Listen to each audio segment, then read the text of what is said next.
ओम शांति। स्वास्तिका के 4 भाग को हमने देखा कि किस तरह यह समय का चक्र फिरता जाता है। सतयुग से त्रेता, त्रेता से द्वापर, द्वापर से कलयुग। लेकिन अब ये एक काल चक्र समाप्त होने का समय आया है। कलयुग अपने अति में पहुंच गया है, जहां स्वास्तिका का हाथ भी ऊपर उठ गया, अर्थात हर प्रकार की अति हो गई। लेकिन ऐसे अति के समय में जब लोगों से कहते हैं कि अब अति हो गई, अब धीरे धीरे समय परिवर्तन होने वाला है, तो लोग कहते हैं अरे कलयुग को तो अभी लाखों साल पड़े हैं, अभी तो 40,000 साल बीते हैं, 4,32,000 साल पड़े हैं, अभी तो कलयुग बच्चा है। लेकिन सोचने की बात है कि अगर बचपन की अवस्था में ही ऐसे अत्याचार, पापाचार, दुराचार होता हो तो वृद्ध काल में तो क्या होगा। इसलिए अब बहुत गई थोड़ी रही, थोड़ी की भी थोड़ी आकर के बची है। अब ज्यादा समय नहीं है, अब कलयुग बच्चा नहीं है, थोड़ा सा बचा है। इसीलिए गरुड़ पुराण में जो कलयुग के अंतिम लक्षण बताए गए हैं, वो तो सारे इस समय प्रैक्टिकल में हम देख रहे हैं। साथ ही साथ बहुत सुंदर कवि प्रदीप जी ने वो गीत गाया है कि श्री रामचंद्र कह गए सिया से, ऐसा कलयुग आएगा जहां क्या नहीं होगा। और एक एक बात को बहुत स्पष्ट रीति से वर्णन किया हुआ है कि कलयुग के ये लक्षण क्या है। और भी एक गीत याद आता है कवि प्रदीप जी का कि देख तेरे संसार की हालत क्या हो गई भगवान, कितना बदल गया इंसान। और सचमुच मनुष्य कितना बदल चुका है। और ये तीव्र परिवर्तन करीबन 100 साल के अंदर देखने को मिल रहा है। इसीलिए अब यह समय संधिकाल का है, जो कलयुग अंत और सतयुग की आदि का संधिकाल का समय, जिसको कहा जाता है पुरुषोत्तम कल्याणकारी संगम युग।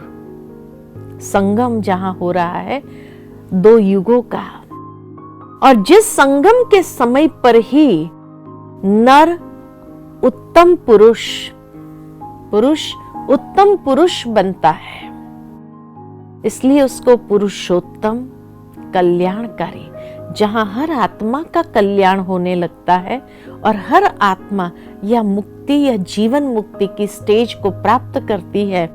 और इस तरह से पूरा युग परिवर्तन होने का समय आ गया है। समय संकेत दे रहा है, परिवर्तन के संकेत हमें दिखाई देते हैं। कौन से समय के संकेत हमें देखने को मिलता है? सबसे पहला संकेत हमें देखने को ये मिलता है कि जिस तरह से आज प्राकृतिक असंतुलन की स्थिति आ रही है, जिस तरह से दुनिया में ऐसी ऐसी बीमारियां आ रही है जिसका कोई इलाज नहीं है, तो दूसरे शब्द में अगर हम कहें तो ये रावण राज्य ही तो है।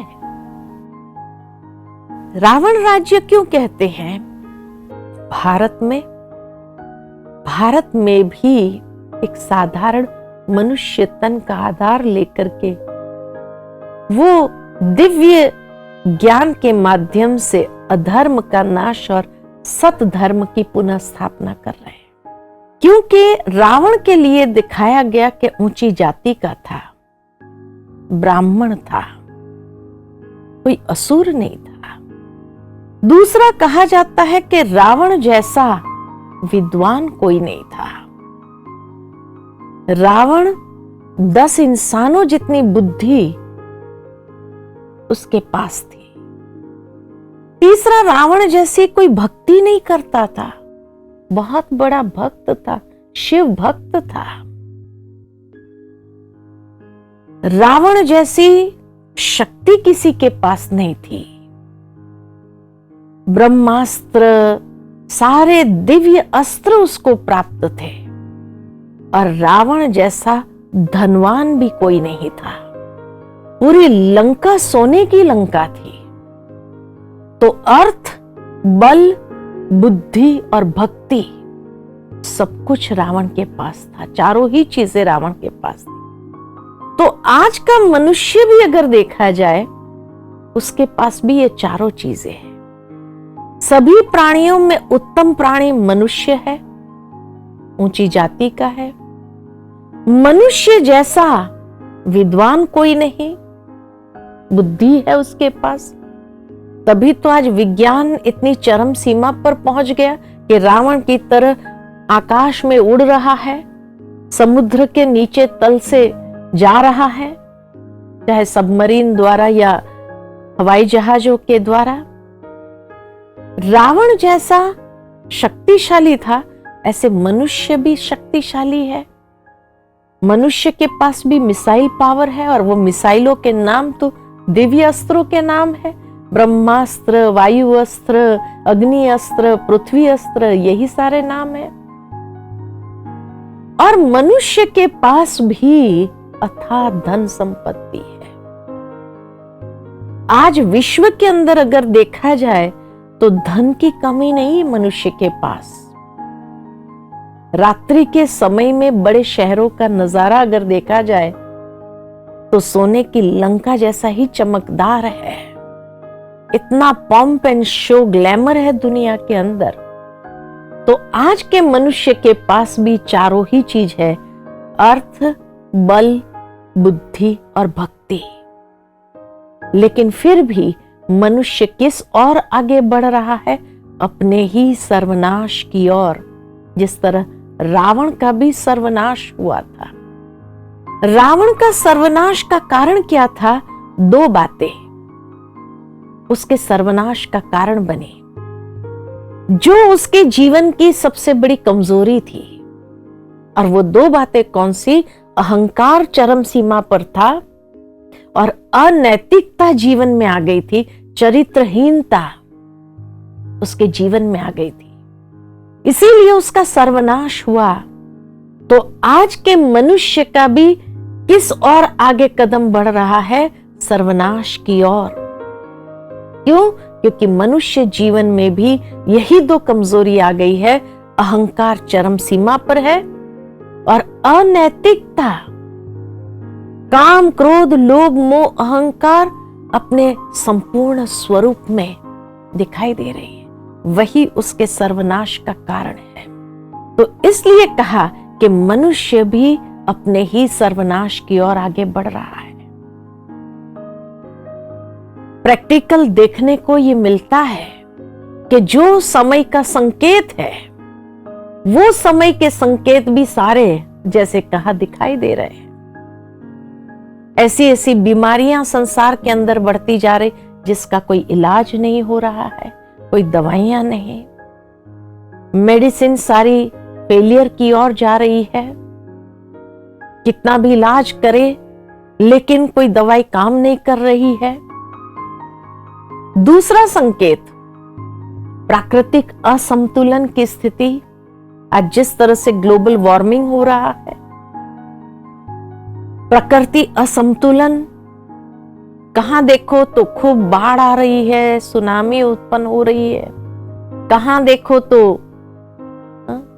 अतिवृष्टि हो रही है, कहां देखो तो जल ही नहीं, ड्राउट्स आ रहे हैं। तो प्राकृतिक असंतुलन की स्थिति, और इसीलिए आज की दुनिया के वैज्ञानिक लोग भी चिंतित हो रहे हैं, क्योंकि जिस तरह ग्लोबल वार्मिंग बढ़ता जा रहा है और इतना असंतुलन प्रकृति के अंदर आ रहा है, इस असंतुलन की स्थिति को देख करके आने वाले सालों में शायद ये प्रकृति के पांचों तत्व से जो संसाधन प्राप्त हो रहे हैं, वो मिलना बंद हो जाएंगे। तीसरा संकेत यही है कि जितने भी मिसाइल्स बनाए हैं, किसी ने रखने के लिए तो बनाए नहीं है। कभी भी गलती से भी अगर प्रयोग हो गया परमाणु बम का, एक छोटा सा बेबी बॉम्ब जब जापान में डाला था तो उसका जो इफेक्ट्स देखा था, आज तो उससे कई गुना शक्तिशाली परमाणु बॉम्ब्स बने हैं। क्या समझते हैं उसका प्रयोग नहीं होगा? और इस तरह से जब उसका प्रयोग होगा तो ये संसार बचने की स्थिति में नहीं है। इसलिए कहा कि अब कलयुग बच्चा नहीं है, अब थोड़ा सा बचा है, और उसको 4,32,000 साल पूरा होने के लिए नहीं चाहिए। जिस तरह ये समय के संकेत है उससे स्पष्ट नजर आता है कि अब समय बहुत तीव्र परिवर्तन की ओर आगे बढ़ रहा है। ये समय हमसे क्या चाह रहा है? ये तो हम सभी जानते हैं कि दिन प्रतिदिन परिस्थितियां और बिगड़ती जाएंगी, उसमें सुधार आने का कोई मार्जिन नहीं। तो ये समय भी हमें संकेत दे रहा है कि अब हमें भी अपने अंदर एक दिव्य परिवर्तन लाने की जरूरत है, क्योंकि जब सतयुग की ओर ये समय आगे बढ़ रहा है तो वो आत्माएं इस समय से गुजर पाएंगी और उस संसार की नींव बन जाएंगी जिन्होंने अपने जीवन का शुद्धिकरण किया हो। इसलिए ये समय की पुकार है, शुद्धिकरण, आत्म शुद्धिकरण। परमात्मा ने जो वायदा दिया है गीता में, यदा यदा ही धर्मस्य, जब जब धर्म की अति ग्लानि होती है तब तब मैं इस संसार में अवतरित होता हूं और अधर्म का नाश और सत धर्म की पुनः स्थापना करता हूं। जो कार्य परमात्मा इस वक्त एक साधारण मनुष्य तन का आधार लेकर के कर रहे हैं, परमात्मा का दिव्य अवतरण और उस सत धर्म की स्थापना करने के लिए भगवान को भी कुछ मददगार आत्माओं की जरूरत है। इसीलिए कहा जाता कि परिवर्तन के समय पर जब संसार एक महान परिवर्तन से गुजरता है तो हमें किस ओर जाना है? विनाश की ओर या सृजन की ओर? ये हमारा अपना चुनाव होगा कि हमें किस तरफ जाना है, अधर्म के तरफ या धर्म के तरफ। महाभारत में तो दिखाया है अधर्म के तरफ अधिक लोग थे, धर्म के तरफ मुट्ठी भर थे। महान आत्माएं गुरु द्रोणाचार्य, भीष्म पितामह जैसे भी, कर्ण जैसे भी महादानी भी अधर्म के तरफ आगे बढ़े, कौरवों का साइड लिया। और इसीलिए परमात्मा हमें ये कहते हैं कि अब आपको चुनाव करना है कि आपको किस ओर जाना है। पांडव के तरफ, पांडव यानी जिसकी ईश्वर के साथ प्रीत बुद्धि है, थोड़े होंगे, गिनती के होंगे, लेकिन वही आत्माएं नए संसार के सृजन के लिए ईश्वर के साथ निमित्त बनती है और उस दुनिया में जाने के लिए ईश्वर के वो आशीर्वाद को प्राप्त करती है। तो ये समय की पुकार क्या है? आत्म शुद्धिकरण, आत्म परिवर्तन, ये समय की पुकार है। आत्म शुद्धिकरण जब कहते हैं तो वो शुद्धिकरण भीतर से, अर्थात जो आत्मा अपने अनादि स्वरूप, पवित्र स्वरूप में थी, उस पवित्र स्वरूप में वापस हमें आना है और उस पवित्रता की धारणा करते हुए उस दुनिया की स्थापना के निमित्त बनना है। अखबार तो हम सभी रोज पढ़ते हैं, एक खबर हम रोज पढ़ते हैं और वो खबर है कि कामेशु क्रोधेशु मनुष्य के कृत्य। आपका विवेक क्या कहता है? दिन प्रतिदिन ये कृत्य बढ़ेंगे या कम होंगे? बढ़ने वाले हैं और काम अग्नि के अंदर जलेंगे। क्रोध अग्नि में लोग जल के भस्म हो जाएंगे। तो ऐसे समय पर पवित्रता की धारणा जीवन को उच्चता की ओर, उस धर्म की, उस श्रेष्ठ धारणा की ओर हमें ले जाती है जो उस सतयुगी दुनिया की स्थापना का आधार है। रावण के लिए ये दिखाते हैं कि सीता जी को लेकर के आ गए, अशोक वाटिका में रखा, लेकिन सीता जी को स्पर्श नहीं कर पाए। सीता जी के पास अपने आत्मरक्षा के लिए कौन से शस्त्र थे? एक घास का तिनका जो उठाकर सीता जी ने रावण को चैलेंज कर दिया कि इस घास के तिनके से आगे एक कदम भी बढ़ाया तो जल जाएगा, ऐसी मेरी शक्ति है। और इसीलिए रावण स्पर्श नहीं कर सका। तो आज की दुनिया के अंदर ये जो खबर बढ़ती जा रही है कामेशु क्रोधेशु मनुष्य के कृत्य की, ऐसे समय में आत्मरक्षा का साधन हमारी अपनी पवित्रता की शक्ति होगी, सतीत्व होगा। कई बार कई लोग हमें प्रश्न पूछते कि ऐसे समय में भगवान बचाते क्यों नहीं है? भगवान बचाना चाहता है तभी तो कहते हैं कि हे आत्मन, आत्मशुद्धिकरण करो, पवित्र बनो, योगी बनो। लेकिन जब ये पवित्रता की बात सुनते हैं तो लोग क्या कहते हैं? दुनिया कैसे चलेगी? अरे दुनिया का चलाने का ठेका हमने नहीं लिया है। ईश्वर को मालूम है कि दुनिया कैसे चलानी। बस उसकी जो श्रीमत है उस श्रीमत का हम पालन करें और जीवन को शुद्ध बनाएं। सीता जी की वो पात्रता थी, सतीत्व था। इसीलिए आने वाले समय में परमात्मा परम पवित्र है। परम पवित्र की मदद जब मिलेगी तो उसकी पात्रता तो चाहिए। जिस तरह दुनिया में कहा जाता है शेरनी का दूध सोने के बर्तन में रहता है, ऑर्डिनरी बर्तन होता है तो बर्तन फाड़ देता है, ठीक इसी तरह परमात्मा परम पवित्र और उस परम पवित्र की मदद को स्वीकार करने की पात्रता चाहिए। इसलिए भगवान कहते हैं योगी बनो, पवित्र बनो, क्योंकि उसी से ही वो पात्रता हमारे अंदर आएगी और तब ये समय को हम क्रॉस कर सकेंगे और उस सतयुगी दुनिया में जाने के लिए योग्य बन जाएंगे। नर ऐसी करनी करे जो नर श्री नारायण बने, नारी ऐसी करनी करे जो श्री लक्ष्मी बने। अर्थात यही समय है हमें अपने कर्मों को श्रेष्ठ करना है, परमात्मा के साथ प्रीत बुद्धि बनना है और आत्मशुद्धिकरण करते हुए योगी पवित्र बनना है।